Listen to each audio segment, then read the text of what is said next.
Por que motivo, no mundo moderno de hoje, com tanta informação, tecnologia, as redes sociais, há milhares de pessoas que têm amigos, milhares virtuais, mas não têm nenhum real, e aí se isolam?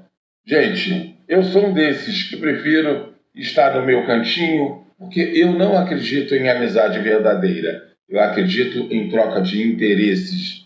Agora, realmente, você vai entender nesse vídeo porque há pessoas que escolheram a vida isolada, o seu comportamento, para que não chame atenção e não seja percebido por onde passar. Fica mais dentro de casa, no seu mundinho, é direito dela. Agora, tem que saber se psicologicamente essa pessoa está normal. Não é que somos obrigados a ter amizade, se envolver o tempo todo, contar nossa vida para todo mundo, andar enturmado. Não.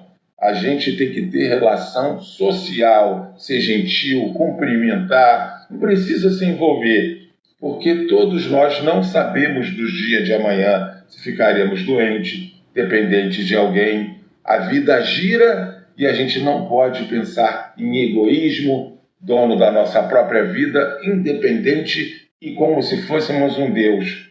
Tudo pode acontecer para o bem ou para o mal conosco. Portanto, sejamos relacionáveis como seres humanos com os outros, já que todos nós, para vivermos completos e realmente realizados, há necessidade de relações saudáveis, limitadas, é claro, não precisa ser íntima, ou seja, é uma troca, um vizinho servindo o outro, e desta forma, assim é a vida, para que tudo se possa ser mentalmente saudável para todos. Agora, nesse vídeo, infelizmente, vai ser explicado porque há pessoas que se isolam de tudo e de todos e do mundo, não querem amigos e aí vivem no seu mundinho fechadas. Vamos ver as consequências dessas atitudes para o bem ou para o mal? Gente querida, antes de assistir o vídeo, eu só tenho que te lembrar. Você está gostando do conteúdo do canal? Então, eu sou o Vinícius. Por favor, se inscreva. Roda aí. Muito bem, eu estou prestes a mudar, de um jeito desconfortavelmente honesto, a forma como você enxerga as pessoas que se isolam de todo mundo. Porque quando alguém se afasta, para de responder mensagens, some das redes sociais, evita encontros, cancela planos, a primeira reação quase sempre é julgamento. Que pessoa estranha, se acha superior, tá com frescura, quer chamar atenção.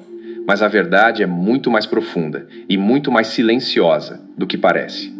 O isolamento raramente começa como rejeição ao mundo. Ele começa como autoproteção. Existe um conceito na psicologia chamado necessidade de pertencimento. O ser humano é biologicamente programado para se conectar. Nosso cérebro reage à exclusão social de maneira parecida com a dor física. Estudos de neuroimagem mostram que a rejeição ativa áreas similares às da dor corporal. Ou seja, ser ignorado machuca de verdade.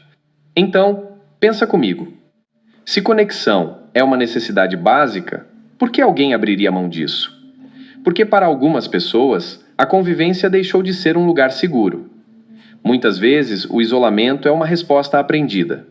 A pessoa tentou se abrir e foi invalidada, tentou confiar e foi traída, tentou se encaixar e foi ridicularizada. O cérebro registra isso como ameaça, e ele é uma máquina de sobrevivência, não de felicidade. Se interagir traz risco de dor, ele prefere cortar o contato. Melhor só do que vulnerável, melhor silencioso do que ferido. E aqui entra algo que quase ninguém percebe: nem todo isolamento é timidez. Existe diferença entre introversão e afastamento defensivo. Introversão é traço de personalidade. A pessoa recarrega energia sozinha, mas ainda valoriza conexões. Já o isolamento defensivo nasce do medo. Medo de julgamento, medo de rejeição, medo de não ser suficiente. Pessoas que se isolam demais geralmente não pensam "eu odeio todo mundo".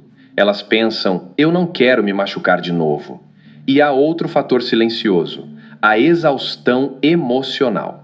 Quem já passou por longos períodos de estresse, conflitos familiares, ambientes tóxicos ou pressão constante desenvolve um tipo de fadiga social. Interagir começa a parecer um esforço enorme. Responder mensagens vira tarefa. Manter conversa cansa. Não é arrogância, é sobrecarga. Em muitos casos, o isolamento está ligado a quadros como ansiedade social ou depressão. Na ansiedade social, o cérebro superestima o julgamento dos outros. Pequenos detalhes viram catástrofes imaginárias. A pessoa revive cada conversa mentalmente, analisando erros que talvez nem existam. Para evitar essa tortura interna, ela evita a situação inteira. Na depressão, o mecanismo é diferente, mas igualmente cruel. O mundo perde a cor. O prazer diminui. A energia despenca. O isolamento não é escolha estratégica, é consequência da falta de força emocional. E o pior, quanto mais a pessoa se afasta, menos apoio recebe. E quanto menos apoio recebe, mais se afasta. Um ciclo invisível. Mas existe uma camada ainda mais profunda. Algumas pessoas aprendem desde cedo que mostrar emoção é fraqueza. Crescem ouvindo engole o choro, para de drama, aguenta firme. Então, desenvolvem independência extrema. Não pedem ajuda, não compartilham dor, não demonstram necessidade. Por fora parecem fortes, por dentro acumulam. O isolamento vira identidade. E há também quem se isole não por dor, mas por excesso de sensibilidade. Pessoas altamente sensíveis processam estímulos de forma mais intensa. Ambientes barulhentos, conflitos sutis, mudanças de humor alheias, tudo é absorvido. Ficar sozinho não é fuga do mundo, é regulação do sistema nervoso, só que o mundo interpreta errado. Vivemos numa cultura que valoriza a extroversão. Quem fala alto é visto como confiante. Quem está sempre rodeado de gente parece bem-sucedido. Quem prefere silêncio pode ser rotulado como estranho. Agora vem a parte mais desconfortável. Nem todo isolamento é saudável. Existe o isolamento consciente, aquele que serve para reorganizar a mente, redefinir prioridades, crescer. E existe o isolamento como anestesia, quando a pessoa evita sentir, evita enfrentar, evita evoluir. Ficar sozinho pode ser cura, mas pode virar prisão. O cérebro adora padrões. Quanto mais tempo você passa isolado, mais confortável aquilo se torna. Menos imprevisibilidade, menos risco, menos exposição. Só que junto com menos risco, vem menos oportunidade, menos conexão, menos crescimento. E o paradoxo é brutal. Quanto mais tempo alguém passa sozinho por medo de rejeição, mais enferrujadas ficam as habilidades sociais. E quanto mais enferrujadas, maior o medo de voltar. O que começou como proteção vira limitação. Mas aqui está algo que quase ninguém fala. Pessoas que se isolam profundamente costumam observar profundamente. Elas analisam comportamentos, percebem incoerências, sentem ambientes. Muitas desenvolvem mundos internos ricos, criativos, complexos. O silêncio externo vira barulho interno de ideias. Grandes escritores, pensadores e artistas muitas vezes transformaram o isolamento em produção simbólica. O problema não é a solitude, é quando ela nasce da dor não resolvida. Existe um espaço minúsculo entre o estímulo e a resposta, entre o convite e a recusa, entre a mensagem recebida e a ignorada. Nesse espaço mora a escolha, pequena, quase imperceptível, mas poderosa.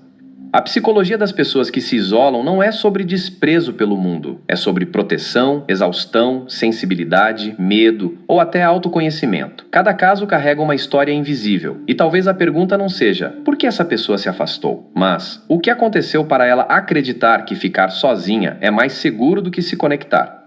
Porque ninguém nasce querendo se desconectar, isso é aprendido.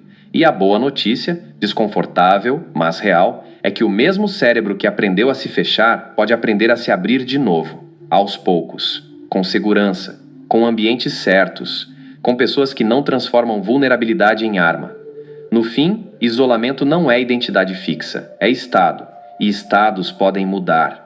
Às vezes, tudo começa com uma mensagem sincera. Às vezes, começa com terapia. Às vezes, começa com a decisão silenciosa de tentar de novo, mesmo com medo, porque por trás de quase toda pessoa que se isolou do mundo, existe algo muito simples e muito humano. Ela só queria se sentir segura.